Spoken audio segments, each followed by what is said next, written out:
Hey, today we're going to talk about what really makes the difference between feeling good about yourself and not. My name is Marcell Hansen, and you're listening to Small Habits, Big Changes. Let's dive in.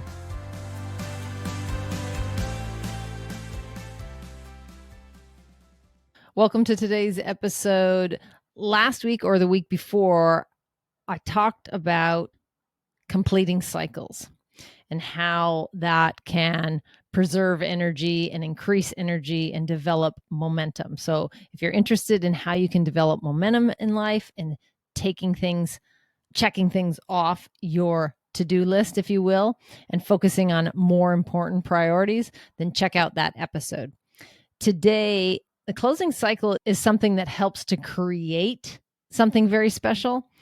But today I want to talk about discipline. And I know that has like a little bit of a negative connotation.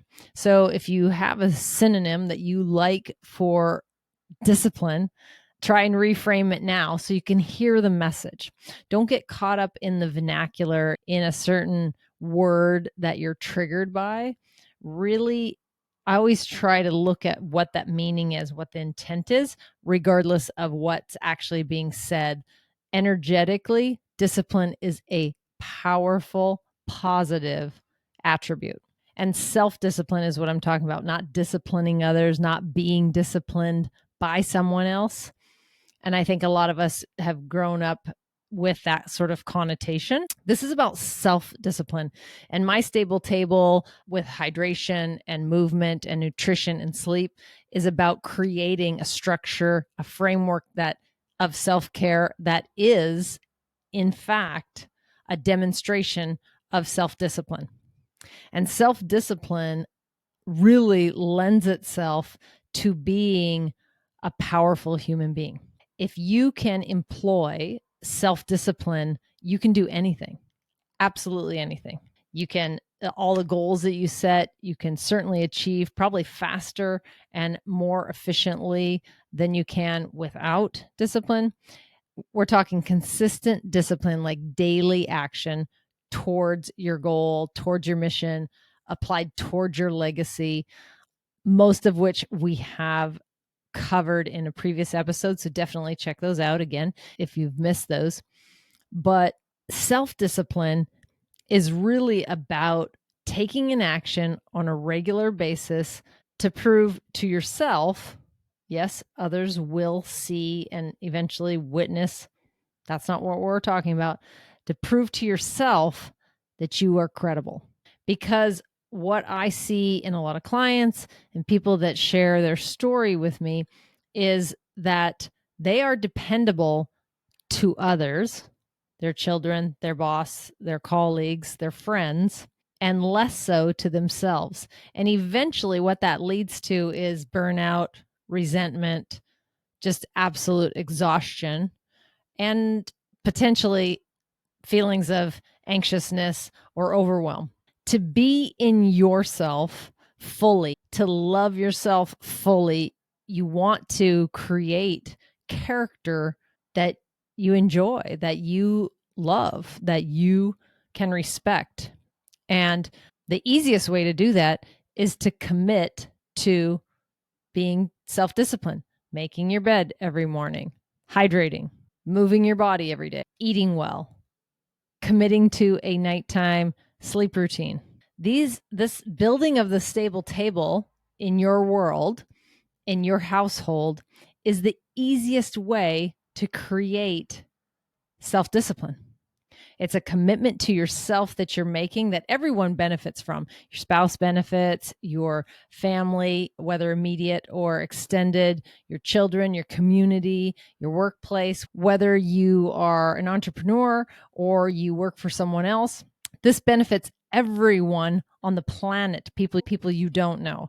Energetically, when you are in congruency with what you say you will do and what you actually are doing, lots of people refer to that as walking the talk. When you are congruent in your words and thoughts and actions, the whole entire planet benefits because we are all tied in energetically to one another. And I can prove this in a number of ways, but I'm sure you can come up with examples of feeling influenced by someone next to you, whether they're sitting on a bus and they're humming a happy tune and it makes you feel good, or maybe you can hear someone singing in the distance and it lifts your spirits. And conversely, you can see when someone's grumbling on the sidewalk or they are in distress, that affects you energetically, right? When someone is grumpy nearby, that affects you energetically. That same energy that you feel is the same energy in general that you put out, whether you're disciplined or not disciplined, whether you do what you say you're going to do. And I'm talking about all the time, not just once in a while or when it suits you or when it's really important because it's about someone else. This is about proving to yourself and showing up for yourself each and every day in a powerful way, with vitality, with positive energy, with an outlook that is really indestructible, right? It's having character. It's about developing character that you yourself can rely on. And if you can rely on you, anyone can. Okay. So again, it's short and sweet. It's really simple, but what we want to do is present ourselves in the best light of integrity, not whether or not we're wearing a certain outfit or our hair is cut a certain way or whether or not we speak politically correct or not. This is about being authentic and incongruency with what you want. Nobody else can decide that. You decide it and then you act on it. You think in alignment with it. You act in alignment with it. You are in alignment with it. It's very simple. And you decide. I'm not deciding for you what you should and shouldn't do. I'm not deciding for anyone, just myself. Just like you don't get to decide for anyone else, not even your kids. Controversial as that may be, you can want something for them and you can ask and even demand that they do it. But if it's not in congruency with who they are, even as a little human, as they grow up, that incongruency develops and festers into a negative energy, whether it's resentment, whether it's rebellion, whether it's what have you. So give this some thought. And if you haven't already joined our growing texting community, do so today. Text this number, text the word yes to 206-483-2960 and tell me why now is not a good time for you to stand in integrity and incongruency with what you want in life. Give me your excuses because I'll blow them out of the water. It's what I do best. But if you're not ready for change, don't bother. I don't know why you're listening. If you're not ready for change, you don't want something different, then yeah, don't bother. But if you want to create a different environment for yourself, for the people around you, if you want to create a different atmosphere, a different energy, you want different results, you need to do, be, think, have different things. You need to do that differently in order to be different. If you do the same things you've always done, you will get the same results you've always gotten. This is about change. We're getting ready to come into a new year. Lots of people like to use that time as a catalyst, our Gregorian calendar as a catalyst to, this is when I'm going to start something. I always encourage now. It's that Chinese proverb again. When's the best time to plant a tree? 20 years ago. When's the second best time? Right now. We're going into a new season, so you have 4 major opportunities every year to create and move with nature into something new, into change.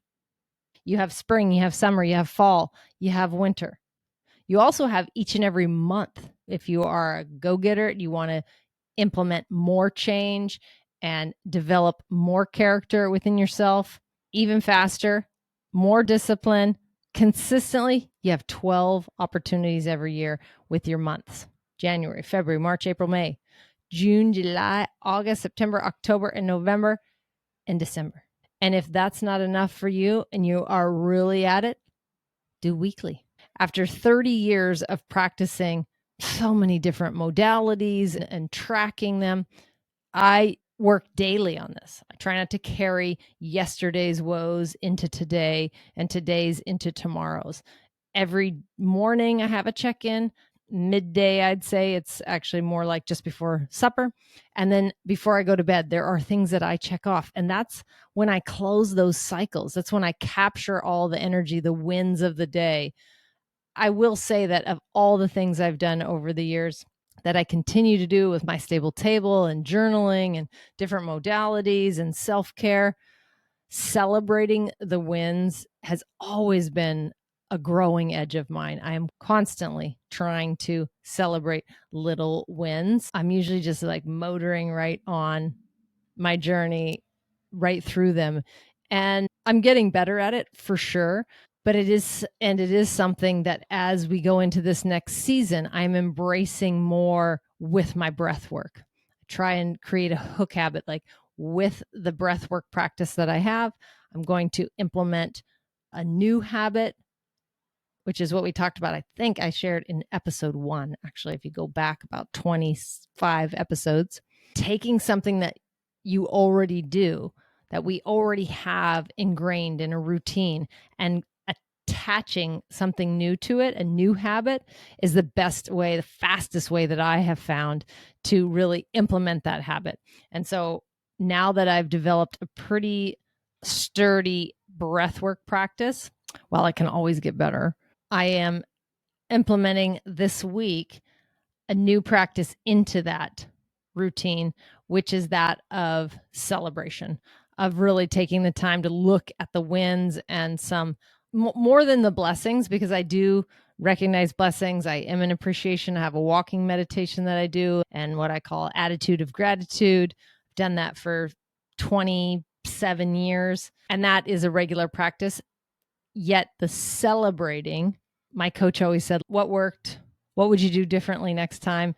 And what can you celebrate right now of your successes? Whether it's been the season, I highly recommend going quicker in more frequent intervals and not waiting to celebrate or acknowledge growth for a year. It's a long time. I've always done a year, and I've always done a month and seasons, and for a long time did weeks, and now I've done days for almost 2 decades.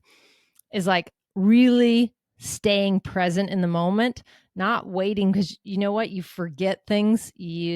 I totally forget things, and it doesn't quite add the same amount of punch to the momentum of moving along if you wait a long time for delayed enjoyment or delayed recognition or a delayed acknowledgement.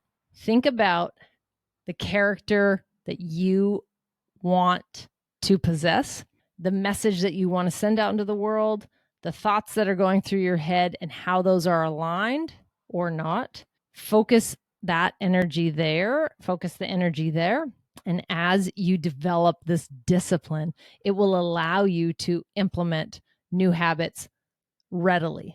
Is you're not like starting from scratch. You have a base of discipline where you've already proven to yourself. You make your bed every day, you're staying hydrated, you're moving, you're eating well, you're sleeping regularly with good quality sleep, you're doing what you say you're going to do. You are developing the character, the discipline that's required to take on much larger tasks. So this is where we start. Gradients, small things. If you are completely lost in this, start with hydration, half your body weight in ounces. See about tracking that each and every day, creating yourself a hook habit where you have water where you can see it and therefore you can consume it. And then move your way through the table legs of movement, nutrition, and sleep. When you have a pretty good grasp on My Stable Table, you really can more easily adapt these other habits, which are character building in and of themselves: discipline, awareness, commitment, integrity. These are things that get developed. They develop out of the routine and the habits that you are creating. Okay. So mindfulness, super important. once you've got this going, then take time to acknowledge what you've done. That's why tracking is important, because you can look back and see, damn, I have nailed it. This is 7 days in a row where I've gotten 100% sleep score if you're following a biometric, or this is 7 days in a row, or 3 days in a row, or 2 days in a row that I have hydrated half my body weight in ounces. I've gotten those in my waking hours, in the daylight hours, and I haven't had to get up and pee in the middle of the night. Like 2 days, 1 day. This is where you start. You build momentum and you reinforce this positive result in yourself. And therefore you can continue to do it and continue to do it. Let me know how this works out. Again, join the text community. Leave a message. If you're on YouTube, you can leave a comment down below. Send me a message. There's a contact form on mystablетable.com. I'd love to hear what's going on for you. Feel free to share what's up, what's your challenge, how I can help you. And until next time, be awesome.